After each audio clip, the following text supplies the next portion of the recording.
First, should dog attack owners get charged with manslaughter? That is what Pauline Elford, the grandmother of 9-year-old Frankie McRitchie, who was mauled to death in 2019, is calling for. Frankie had been left alone with an American Bull Terrier cross who attacked him. He received dozens of bite wounds and he very tragically died waiting for someone to find him. Pauline wants the owners of dogs that cause fatal attacks to be charged with manslaughter. Do you agree? Should dog attack owners get charged with manslaughter?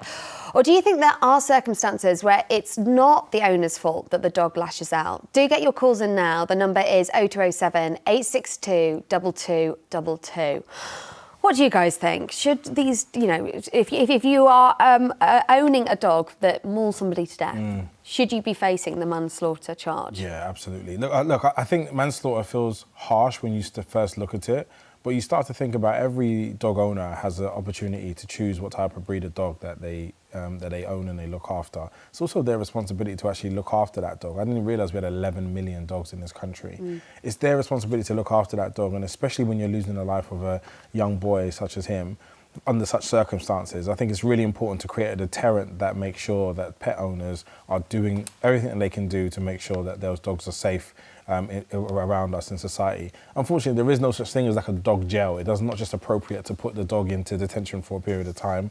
So it is important that the owners then become responsible. Well, we do have the Dangerous Dog Act, and you can be imprisoned up to 14 years if your dog does something that causes that. So there are laws in place already. Do we need to go as far as manslaughter, Daisy?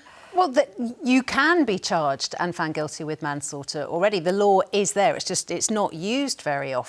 And I think, like any dangerous weapon, whether it's a car or a knife or a dog, the person who's controlling that weapon should be responsible for what ultimately happens. Just like you can be sent to prison for dangerous driving. I think if your dog kills somebody, definitely. Now, clearly, these cases would be taken on an individual basis. Yeah. So if that dog had, been in trouble before, if that person had been, warned by the authorities. And as you said, you see now some of the videos that are going around on social media of some of these guys, and it does tend to be men, who have these dogs that are clearly being bred and trained to be aggressive, to be some sort of weapon in a fight. I mean, you see them, they have those big padded sleeves and they're getting them to attack them, and it's all, to very aggressive music. And you can see what's going on there. This isn't a lovable family pet that might just be going rogue. But I think that's the part where people get confused. They're thinking of their nice little dog at home. They're not thinking about the dogs that are being bred to compete, or the dogs that are being bred as a form of self-defence. And I think that's the massive difference. We're not talking about, Yorkshire Terriers or Chihuahuas. I don't think, I think if you did change the law fully like that, then it could apply to all dogs. And, there are cases, I was reading about one recently where it was the family pet. It was a terrier and it just woke up from a nap. Again, I think that's about choice of breed. breeds of dogs. When I think people are at home thinking about their dog, they're thinking about their tiny little dog who's roaming around their house. They're not thinking about a dog that has the ability to take a life of a child. And not all dogs have that ability. So that's a choice that you as a dog owner make. So it is really important. I guess we're speaking about very extreme circumstances. Absolutely. I think that's absolutely right. And, a small terrier is very unlikely to take somebody's life. They're just simply not big enough. Their jaws aren't big enough. A 7-stone dog, like some of these really big fighting dogs are. And other countries, there are numerous countries like Australia and New Zealand and Germany. They all have some much stricter licensing. In some countries, you have to pass a test to prove that you can train your dog. I think those things are sensible. Most people, we got rid of our dog licence in the 80s. And the argument is, well, the bad owners wouldn't bother to get a licence. But you could say that about insurance on the, car insurance. Have to get insurance, the bad driver won't bother. I don't think that's a good argument. Speaking about training your dog, let's speak to animal behaviourist expert Hannah Malloy. Hannah, thank you for joining us this afternoon. Do tell us, what are your thoughts on this? Should dog attack owners get charged with manslaughter? Yeah, it's such a complicated issue, isn't it? Because I totally hear what the panel are saying, and we do definitely need to hold dog owners to account for their dog's behaviour. I think that's absolutely appropriate.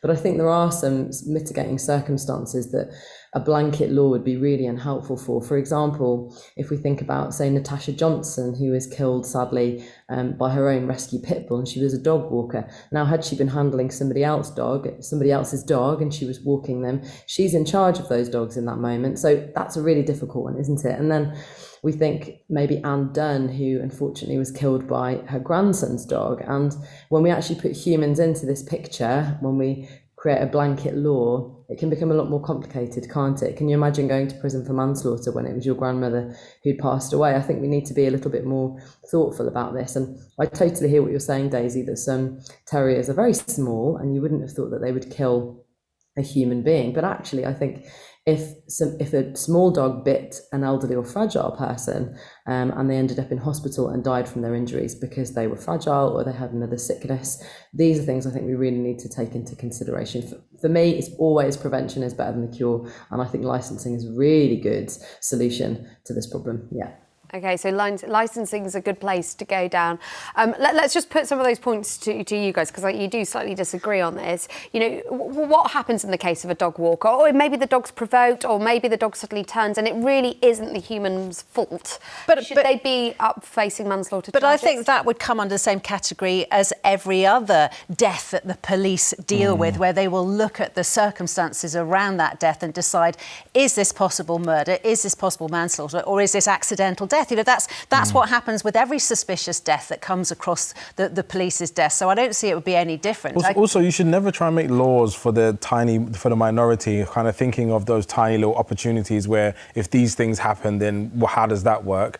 You're meant to make sure that you're making a blanket statement in terms of intent. There's always, the judges has discretion in terms of looking at it from a different perspective and actually changing how they approve or view that law. That, for me, is the way to go forward. But I think we need to send a real message to dog owners, especially ones who are rearing and developing vicious dogs, to look at what they're doing and actually potentially not want to do that anymore and not use them in that way. And I think there are other things that can be, you know, we talked about licensing and also compulsory microchipping. You are meant to have your own dog microchipped at the moment, but actually if you put the onus on the breeders and say before those puppies leave your home, you have to microchip them. And then you could actually go, and if you found that a breeder wasn't doing that, you could fine them. So there could be a cause and effect there. It just seems to me that there are other things that could be done. Like Vienna, the city, did a referendum on it, and they brought in compulsory licenses and compulsory chipping, and actually, which I think is quite extreme, compulsory muzzling, or the dog has to be on the lead. But dog bites in Vienna have gone down 63%. So that's really worked. Perfect case study. Well, let's ask Hannah about this. Hannah, is there anything that we should be doing to because actually dog attacks have gone up by 20% over the past year. So, you know, what can we be doing to bring that number down? Yeah, definitely. I think we need to learn a lot more about dog body language. We have to remember that actually the cases of people who are training dogs to be really vicious and aggressive are the minority, I would say. I think most of the dog bites that we're seeing in the data are coming from pet dogs who aren't being read properly. So I would definitely get some licensing in for people who are weaponizing their dogs. I think that needs to be done, definitely. If you're training dogs to bite, that needs to be really clearly said. And I think we need to learn more about body language. Dogs will give us 10 signals before they bite us, actually, and most people misread and don't see those signals. So definitely learn more about how your dog communicates, and we want to train them really young as well. So when we first get people trained, I want to learn dog. I don't want to get bit either. Yeah, just you don't have to give us all 10, but are there any sort of real telltale signs that a dog's sort of about to turn? Sure. So really early stage signals are things like lip licks and head turns. People miss those. They're really common. Sitting down actually and turning away is another calming signal dogs will use. And then as they move up the ladder of aggression, you might see them stiffening up. Believe it or not, a dog rolling on its back is a sign of discomfort for many dogs. And we just go, oh, they want their tummy tickled. So there's a lot of myths with dog behaviour. And again, a dog with a really high tail carriage that's held on high above the dog's back, that is a signal for me that dog is uncomfortable. So I'm going to change my behaviour based on that and not confront them and not run away. If you did see that in a park or you're out walking your dog, you know, what should you do? Do you retreat or do you show dominance? I wouldn't know what to do in that circumstance. Yeah, so we don't need to show dominance. We are dominant, aren't we? We have car keys and mortgages, and we have complete control over the world. So we don't need to worry about that. I think if you can see that there's an off-lead dog that's approaching you, I would call that owner and ask if they would please put that dog back on a lead again. If that dog is coming at you at speed, I would cross my arms and I would look away from the dog, and I would stand my ground, to be honest with you, because most dogs will come up and check and go, "What are you doing?" And if you can be calm and confident with that, the dog is running at you. And in those extreme circumstances where you think you really are going to be attacked, I would throw something like a bag or a shoe just to distract them, see if I could get over a wall or up a tree, so give myself a bit more distance. But yes, most dogs, I'm telling you now, and I've trained 10,000 dogs, will back off if you're standing still and being calm. Okay, so and not giving eye contact to the dog. You don't want to stare a dog out, just like you wouldn't want to stare a person out. If somebody's looking at you and staring at you and saying, "I'm going to fight you," the last thing you want to do, unless you want to fight, is hold that eye contact. So yeah, I would look away. I might look at the dog and then look away again, and all of that body language says, "I'm no threat to you. I'm also not intimidated by you, so you can just carry on living your life." So yeah, I think we just really need to get to know dogs a lot better. The media has been like, dogs are horrible, and this next generation needs a lot more support, I think, to have positive relationships with dogs. Okay, thank you.